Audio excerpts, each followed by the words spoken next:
जय जगन्नाथ। आमर समस्त पाठक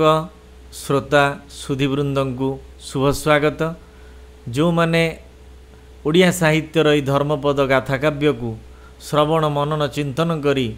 से कथा पछरे थिबा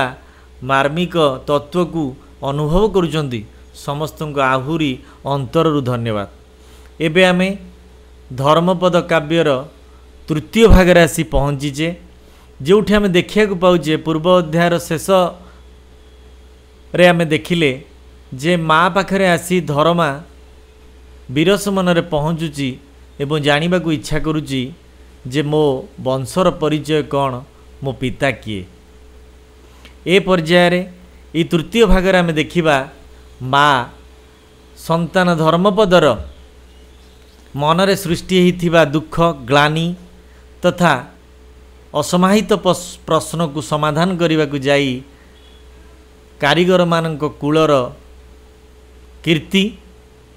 तांकर परिचय कारीगर मानकर अद्भुत कारीगरी कौशल जार कीर्तिमान को कीर्तिस्तंभ को वर्णना करुचंती एवं बुझेई दउचंती हे धर्मा तू गोटे छोटिया कारीगर पुओ नुहे, तू गोटे विराट कारीगरी कूलर संतान सुयोग्य दायद। कौन तापरे कविंकर उक्ति गोपबंधु लेखनी मुनरू किभली झरी पड़ी मातृमुखरू स्पष्टीकरण संतान धर्मपद पाई। तो पूर्व पुरुष बुद्धि कारीगरी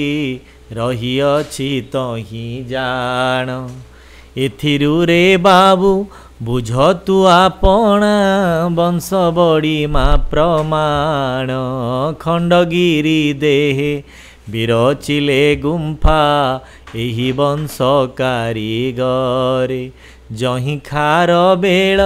शासन निर्देश राजे अमर क्षरे राणी हंसपुरे शेष जीवन रे राणी संगे नरपति जोगी जन मेले रहिले निश्चले तेजी राज्य हेले जति रे बैतरणी कूले जजाति केसरी कले जेबे महाजाग सरगु देवता आसीथिले तई नेबा लागी जे जा भाग वन पर्वते बैतरणी स्रोते हेला वेद प्रतिध्वनि यज्ञ नलरू उठिला बिरजा उज्ज्वली जेबे अवनी। अति सुंदर भाव रे माँ प्रकाश करुची धर्मपद आगरे कहूची पुअरे तो पूर्व पुरुष माने बहुत बुद्धिमान थिले कारीगर कला चातुरी रे एमानकर दक्षता समग्र विश्व परिचित थिला वंशर बड़ीमा बहुल व्याप्त थिला से माने कौन कौन सब करथिले तोर वंशज माने शुण खंडगिरी देहरे माने अनेक गुंफा रचना करथिले खारवेलंक राजुदी समय रे जहाँक शासन समय रे राजांक निर्देश रे से माने खंडगिरी देहरे हाथी गुंफा रानी गुंफा प्रभृति गुंफा तैयारी करथिले विशेषतः ता जोगी मुनि ऋषि मानक पई अभिप्रेत थिला। पुणी राजांक निर्देश रे राणी हंसपुर रे राजा निश्चिंत राणी मानक संगत रे रहुथिले भी से परवर्ती समय रे सेई जो पर्वत खोलरे जो गुंफा सब तैयारी करा जाइथिला जति मानक पई राजा शेष जीवन रे कौन करथिले राणी हंसपुर माया को परित्याग करी जोगी मानक सहित शेष जीवन रे जति रूप रे जीवन निर्वाह करथिले अर्थात सन्यास जीवन बंचिथिले। पुणी कौन होइथिला पुत्र बैतरणी कूलरे एई माटीर राजा जजाति केसरी दिने गोटे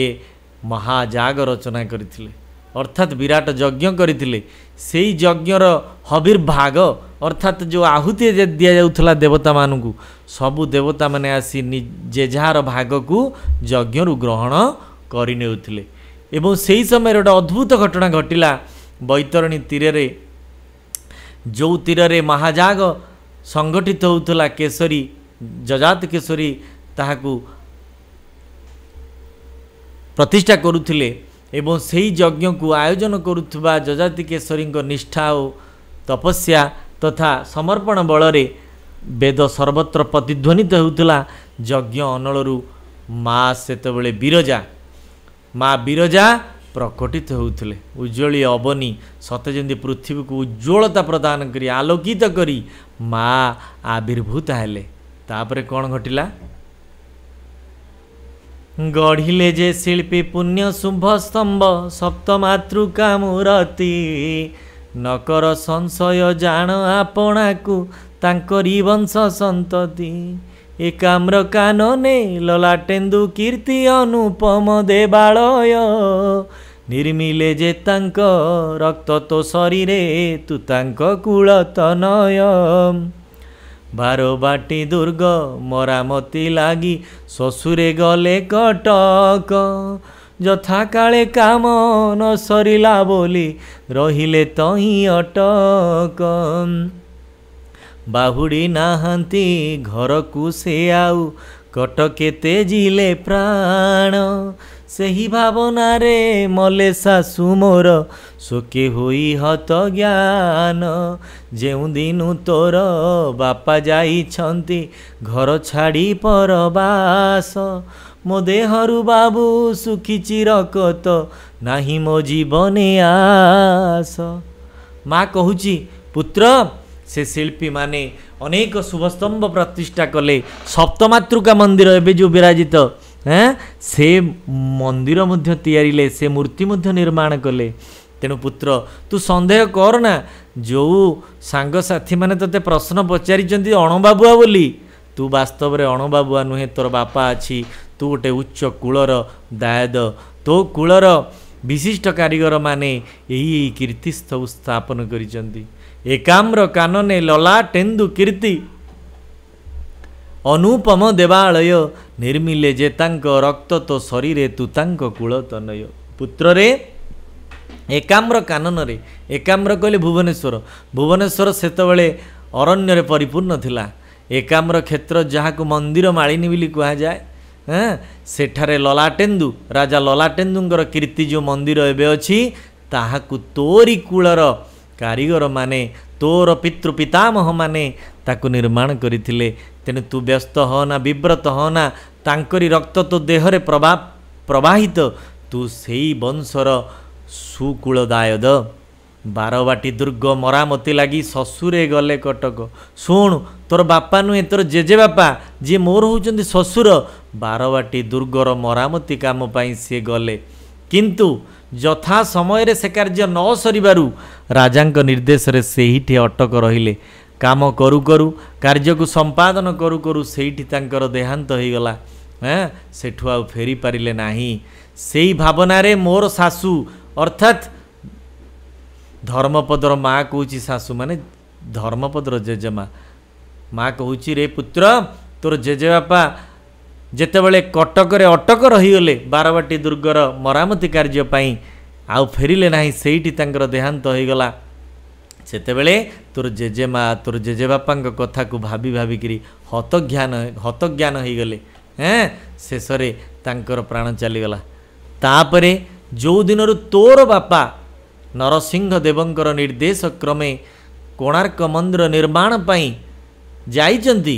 सेही दिन ठारू बाबूरे सत कथा मो देहरु रक्त सुखी जाइची मो जीवन रे आशा बोली किछि नाही।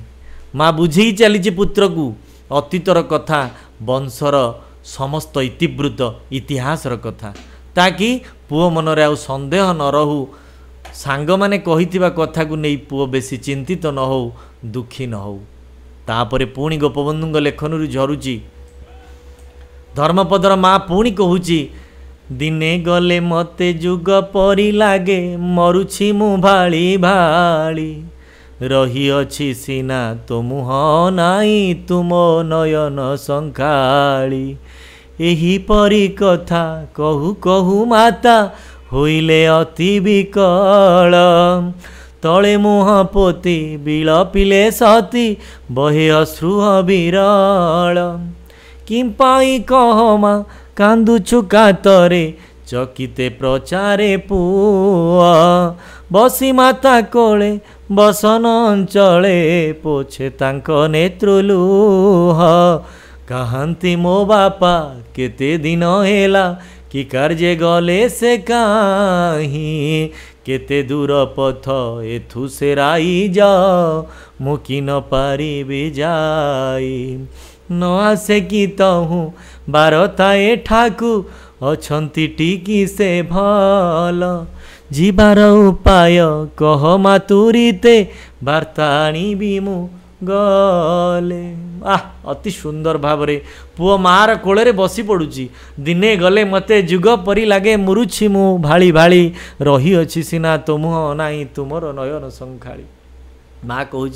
हे मोर नयन संखाली दिने बापा चलीगला परे मते सेमती जुग परी लागे किंतु आज जदि मु बंचिची केवल हे धर्मा हे धर्मपद केवल तोरी मुह को चाई तू मो नयन संखाली हृदय सत जेमिति हार तू मो जीवर जीवन एहीपरी कथा कही माँ बारंबार विकल रोदन करने को चलिले आखिरु अविश्रांत लोतक झरी पड़ा। सेतेबेले धर्मा कौन कहूँ धर्मा कहूँ हे माँ तू आ विलाप करना तू सतीसाध्वी तोर स्वभाव अति उच्च तो विचार अति उच्च माँ मु ए दुख को तोर निश्चित दूर करी मुह को तले पोती माँ कांदुथिबा अवस्था धर्मा कहूँ किंपाई कह माँ कांदुछु कातरे चकिते पचारे पुओ आश्चर्य ही कहला माँ तू कहीं कांदुचु मत व्यस्त लगुच आश्चर्य लगुच एड़ बड़ कूलर तू हूँ कूलबधू मु तोर संतान मत टिके कह यह कही माँ आखिर लुह पोछि दौची धर्मा किड़े सुंदर भावावेग माँ और पुअर ये जो आकुल भाव प्रेमर जो अपूर्व मंदाकिनी धारा ताहा सते जेमिति आज भी समस्त आखि को लोतकाप्लुत कर दिए। पुणी पुओ पचारुची धर्मा मो बापा कोठी कौ कार्यपाई केते दूर को जाइचंती से राज्य एठू केते दूर मु कौन जाइपरिबिनी माँ सेठू कौन किछि वार्ता माँ आसुची जीवार जदि किछि उपाय अछि माँ मते कह मु सेठू को जीवी एवं मोर बापा को टिके देखि आसीबी तांकर वार्ता मु आनिकी तते कहिबी मो बापा केमिति अछंती। एइठारे एई भाग परिसमाप्ति घटुची। ए भागरे आमे देखिबा को पाउचे माँ धर्मा को निज कूल परंपरा तथा कूलर कीर्ति विषय रे सूचना दउची पुओ मार हृदय आसुथुआ ये अबारित कीर्तिराजीर कथा को हृदयंगम करिछि एवं माँ शोचनारे चिंतारे आकुल हो उठुवा बेले धर्मा आखि लुह पोछि दे सांत्वना दउची एवं निज बापांकर सविशेष तथ्य ठिकणा विषय जिज्ञासा करुच्ची माँ ठार जानिबा को इच्छा करुच्ची से केउठी तांकर परिचय कौन मु जाइंकि तांको दर्शन करी एइठारे एई भाग परिसमाप्ति घटुची। श्रोता बंधु धर्मार उत्साह धर्मार उद्दीपना निज बापा को भेटिबार ये सते जेमिति प्रसंग को आहुरी रोमांचित करुच्ची। एइठु आरंभ होउची प्रसंगर रोमांचित अध्याय धर्मा घर छाड़ी जे जीवाक बाहरीची बापा को दर्शन करिबा पई जोठी 1200 बढ़ई अक्लांत श्रम करी गढ़ुचंती ओडिशार कीर्तिमान समग्र भारतर 7टी अद्भुत सप्ताश्चर्य मध्यरु अन्यतम आश्चर्य कोणार्क मंदिर भली गोटाए विराट सौंदर्यर मूर्तिमान प्रतीक को आसंतु क्रमशः आर अध्याय को जिबा एवं अनुभव करिबा धर्मार गति आउ चिंता आउ तार पितृपति आग्रहर चरम वार्ता को। जय जगन्नाथ।